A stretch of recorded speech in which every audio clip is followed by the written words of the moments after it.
Tu equipo volvió a ganar. Te prendieron mil bengalas hoy.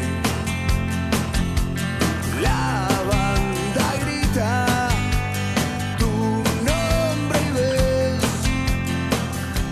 Hola, buenas tardes. Bienvenidos a otra edición de Región Económica. En realidad, a otro ciclo. Este es el 10º ciclo, es la 10ª temporada de esta aventura de contar la historia de la economía, de contar la actividad de las empresas, de contar la historia del que está detrás de cada mostrador y que día a día levanta las persianas y día a día tiene una historia de lucha, de saber hacer, de desempeño, de desarrollo, de mantener a sus familias. Para contarles esas historias, para contarles el quehacer económico de esta región, de esta pujante región que atraviesa en este momento una singular etapa en la economía como todo el país. Vamos a estar acompañándolos en este año, este nuevo proyecto que está renovándose en esta 10ª temporada. Recordamos, por supuesto, la presencia y la fundación de este espacio con Miguel Aquino, a quien esperamos volver a encontrar nuevamente en este espacio y eventualmente durante el año lo tendremos seguramente con alguna columna. En este año que es realmente un desafío desde el periodismo económico, estar tratando de mostrarles cómo viene la economía, esta economía que está altamente golpeada en este principio del año, que al revisar todos los indicadores están todos mal, está todo para atrás. Estamos hablando de las posibilidades del empleo, porque tampoco hay indicadores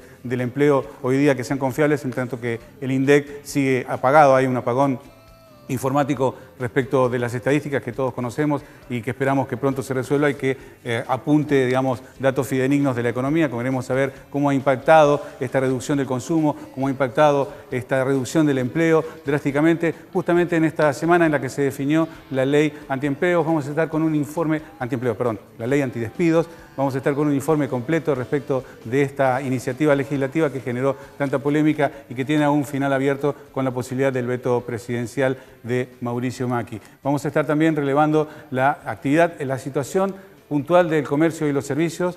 En una nota especial que hicimos Alfredo González, en los últimos días, en los últimos meses, han visto al presidente de la Cámara Económica, de la Cámara de Comercio, de Resistencia, hablar en muchos medios. En este abordamos la situación de la fórmula regresiva que estamos viendo que afronta el sector comercial. Más costos, menos empleo, más trabajo, menos ventas, más inflación. Es un vicio, un círculo descendente, como decimos, en que están atrapadas las pymes locales. Lo estuvimos revisando con Alfredo González y también con otro referente de la actividad económica. En realidad, otra actividad económica referente de la actividad general es la inmobiliaria. Estuvimos charlando también con los operadores inmobiliarios para ver cómo está esta situación, también con una mirada especial. También fuimos a la Bolsa de Comercio de Resistencia para contar la realidad en términos de las nuevas inversiones que se ofrecen a las pymes locales y también para contar la nueva etapa que se abre en esta institución con la presidencia de Ricardo Cayat. Estamos entonces inaugurándoles para ustedes esta 10ª temporada de Región Económica, este espacio que hemos compartido desde siempre y en el que estamos dispuestos a avanzar en este nuevo ciclo que los invitamos a compartir con nosotros.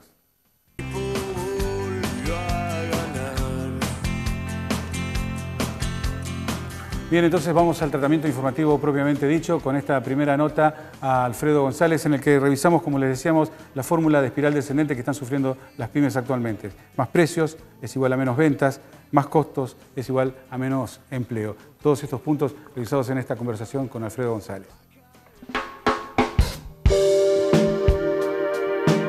Sí, esa es la ecuación lamentable que estamos viviendo en los últimos 4 meses y entramos en el 5.º mes ya con las perspectivas que no son buenas porque bueno, este aumento último de combustible realmente colmó la expectativa que teníamos de que haya algún tipo de circulante en la ciudad y poder mejorar la venta con relación a este cuatrimestre que realmente fue aumentando del 3,3 en enero, el 4,5 en febrero, el 6, el 5 en marzo y bueno, abril casi el 7%, la verdad que es en unidades vendidas es mucho dinero, es mucha plata que no ingresa, muchos márgenes que no ingresan a las pymes y eso hace que hoy tengamos un cuello de botella prácticamente con relación a los costos muy altos, como decís vos, y pocas ventas y los márgenes muy reducidos, ¿no? Eso también hace que bueno, afecte mucho principalmente a la micropyme en el sector de poder mantenerse, ¿no? Hoy estamos viendo en Resistencia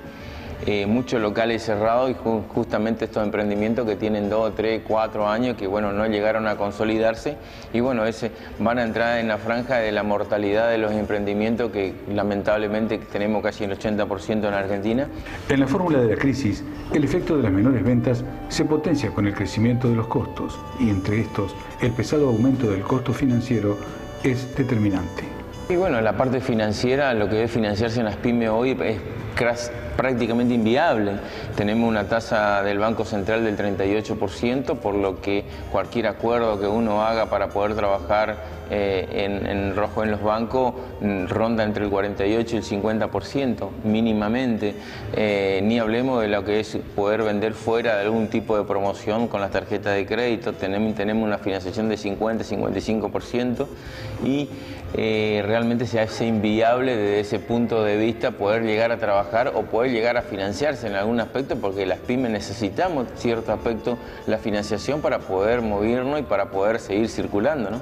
La crisis está llevando puestos a muchos jóvenes comercios que cierran definitivamente. Aunque las empresas consolidadas tratan de sobrevivir sin reducir empleo, muchas no lo logran. Y muy fuertemente, justamente, como te digo, ya los emprendimientos que no estaban fuertes en este momento están cerrando. Los emprendimientos ya formados, empresas de muchos años o de más de 5 años aquí en Resistencia están soportando esto. En muchos casos reducen muy poco el nivel de su empleo, de sus colaboradores, porque hay algo interesante para las pymes.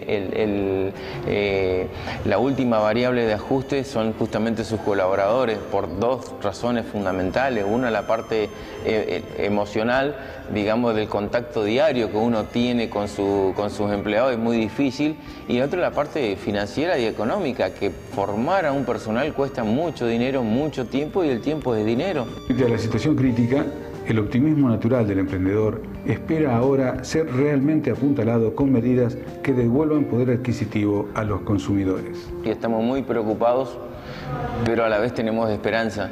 Creo que el empresario pyme es un campeón del optimismo, siempre está pensando de que mañana le va a ir mejor que hoy. Desde ese punto de vista y la versatilidad que tiene y la capacitación que tiene en los últimos años, tienen esa esperanza de poder realmente confiar, como dice el Gobierno Nacional, que en el segundo semestre se va a reactivar el consumo interno, porque si no se reactiva el consumo interno es muy difícil que se reactive la economía. Las decisiones macroeconómicas y los ajustes indudablemente ya lo han tomado. Creo que lo que creían necesario ya lo han hecho. Es momento de que se afecte a la política social. Yo no tengo duda que el Gobierno Nacional va a tener gestiones con todos los CEOs que lo rodean. Son empresarios que les fue muy bien en la parte privada. Creo que gestión no va a faltar, de hecho no falta gestión. Lo que sí indudablemente a partir de este mes se está viendo es que no hay gestión política social. Al no haber política social no hay consumo. Si no hay consumo no hay pyme, y si no hay pyme no hay trabajo.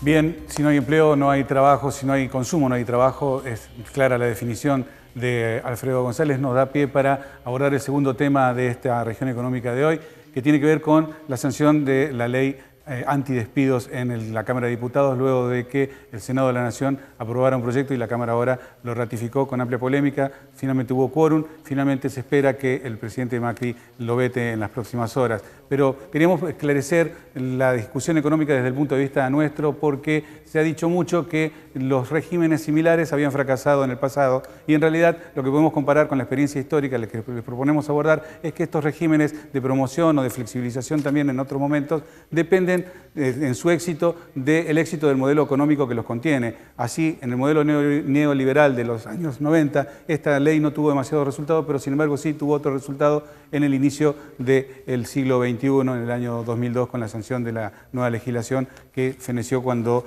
el desempleo llegó a un dígito. Los invitamos a compartir esta serie de placas para empezar a recorrer el camino de estas leyes. Esta placa 1 habla de los decretos de Menem que en 1996 suspendieron las convenciones colectivas de trabajo, cambiaron el régimen de indemnizaciones, crearon el fondo de desempleo y también plantearon la desregulación de las obras sociales. Esto se planteó en el seno de la política menemista neoliberal de los 90 como una apertura de flexibilización laboral que finalmente, vamos a ver en la otra placa, no tuvo demasiados resultados. También después, hasta 1998, como veíamos en la placa anterior, se mantuvo una doble indemnización por decreto. Pero los resultados fueron que no se crearon nuevos empleos, la desocupación fue creciente, llegó al 14,5% en esa etapa, luego explotó con la salida de la convertibilidad, la desocupación. Había en ese momento 3.036.000 desocupados y más o menos 5 millones de personas con problemas de trabajo. El empleo negro durante la época de Menem y la política de estas aplicaciones de la flexibilización y luego desde 1998 de la doble indemnización por decreto, produjeron un 34% de empleo negro, por supuesto en un marco recesivo de la economía. Y como vemos, luego, después de la convertibilidad, la explosión de la convertibilidad en enero del 2002, a marzo del 2007, estuvo vigente la Ley 25.561. Ella estableció una indemnización especial inicial del 200% sobre de la indemnización convencional y corriente. Decretos de Néstor Kirchner y Cristina Fernández lo fueron reduciendo paulatinamente del 100 al 80 al 50% y finalmente, como vemos en la próxima placa, la ley feneció cuando llegó en 2007 con el 9,5% de desocupación. Inició con una desocupación del 21,5% en 2002 y con el 33,6% del empleo negro. Terminó en 2007 con el 9,6% de desocupación, porque había una fase expansiva de la economía, porque había empleo, porque había crecimiento, porque había sustitución de importaciones, porque había un régimen cambiario que permitía el desarrollo de la industria nacional. Nada de esto parece que está sucediendo ahora. Esta ley cae oportunamente para proteger el empleo registrado y claramente no es un argumento para evitar inversiones como se dice. En realidad, los que dicen que no van a invertir o que no van a emprender porque no pueden despedir, están macaneando y están ejerciendo una presión política, por cierto, fuerte. Y creo que de esto se trata la cuestión, porque un régimen temporal no va a cambiar la economía argentina, sí va a mantener, por lo menos en esta etapa inicial, los sueldos consolidados, los puestos de trabajo consolidados. El régimen tampoco es retroactivo ni tiene que ver con los nuevos puestos de trabajo que se creen a partir de ahora, sino con los ya creados hasta la sanción de la ley, con lo cual se diluye también aún más el argumento de que esta ley puede ser una promoción en contra de las nuevas inversiones. Así, planteado el escenario, veremos qué sucede en los próximos días y cómo se dirime esta pulseada política que en realidad puso al Ejecutivo Nacional frente a su primer derrota política concreta en las dos cámaras del Congreso de la Nación. Tu equipo volvió a ganar. Bien, seguimos en Región Económica ahora para proponerles abordar la mirada hacia la actividad inmobiliaria local. Estuvimos con el presidente del Colegio de Corredores Inmobiliarios del Chaco para que nos graficara esta situación donde la crisis, donde la caída del consumo está haciendo caer, como ya vimos con Alfredo González, muchas nuevas empresas, donde hay una sobreoferta de alquileres comerciales, donde los contratos se prolongan en las negociaciones, habida cuenta de que los propietarios no quieren perder rentabilidad, que finalmente es lo que hacen al mantener los contratos al mismo nivel del año pasado, y los locadores pretenden algún descuento, lo que finalmente no logran, porque a precios nominales ya mismo volver a alquilar a los mismos precios que el año pasado implica una reducción importante en términos de inflación. Este panorama lo charlamos con Emilio Caravaca Pasos.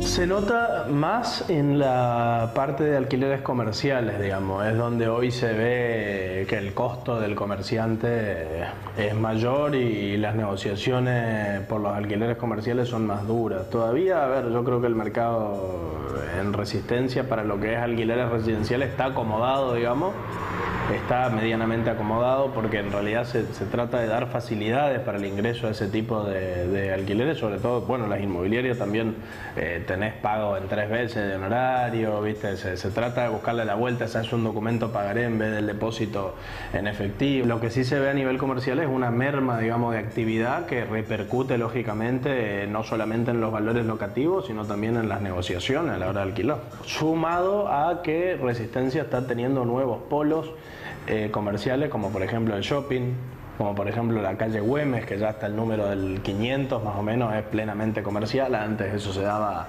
hasta el 200 nomás. Lo que pasa es que al notarse digamos, una baja en la actividad comercial, lógicamente por la suba de precios y una serie de cuestiones macroeconómicas que inciden en este tipo de cosas, Lo sabemos por la Cámara de Comercio, digamos que las ventas quizá de consumo están un poco en baja.